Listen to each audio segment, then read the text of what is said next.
Mormon Temples, an LDS General Conference review of Russell M. Nelson on his talk, Becoming Exemplary Latter-day Saints, from the October 2018 General Conference.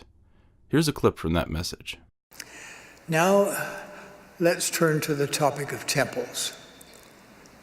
We know that our time in the temple is crucial to our salvation and exaltation, and to that of our families. After we receive our own temple ordinances and make sacred covenants with God, each one of us needs the ongoing spiritual strengthening and tutoring that is only possible in the house of the Lord.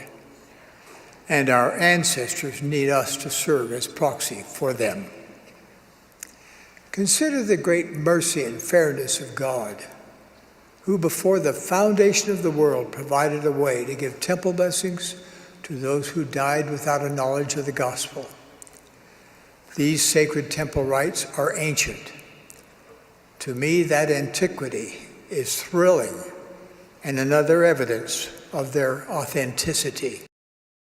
Reviewed by Earl Erskine, narrated by Seth Motor. There is no problem with the LDS having temples.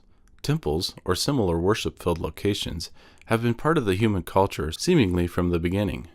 Sacred caves, mounds, groves, towers, Stonehenge, Mayan structures are just a few examples of man's relationship with temples. The LDS declare proudly that the Church of Jesus Christ is a restoration of Christ's church in these latter days. Unfortunately, the temple activity of Mormons is unlike anything discussed in the Old or New Testament. So, for President Nelson to infer that the antiquity is thrilling and another evidence of their authenticity is incorrect. President Nelson's footnote refers to Exodus 28 and 29 and Leviticus 8. A careful reading of these chapters will show clearly that they don't reflect current Mormon temple activities. Did you know that Peter, Paul, and even Jesus were not allowed in the temple? Only the priests from the tribe of Levi, descendants of Aaron, were allowed in the temple. Jesus and Paul could only go into the courtyard of the temple. So when we read that Jesus or Peter went into the temple, it wasn't in the temple, and only the high priest, once a year, could enter into the Holy of Holies. Two other little considered tidbits. 1, women were never allowed in the temple. And 2, why didn't the Kirkland temple have the Messianic influence rituals? In fact, the entire use of the 3 Jewish temples, all in the same location, was for the sacrificing of animals and the shedding and sprinkling of blood as an atonement for the sins of Israel, once each year. Consider Hebrews 9:24-26.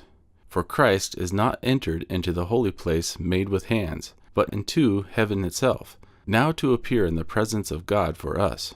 Nor yet that he should offer himself often, as the high priest entereth into the holy place every year with blood of others. For then must he often have suffered since the foundation of the world. But now once in the end of the world hath he appeared to put away sin by the sacrifice of himself." End quote.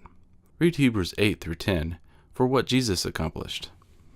Hebrews 8:7, 11, and 12 read, quote, "But unto the second Holy of Holies went the high priest alone once every year, not without blood, which he offered for himself and for the heirs of the people.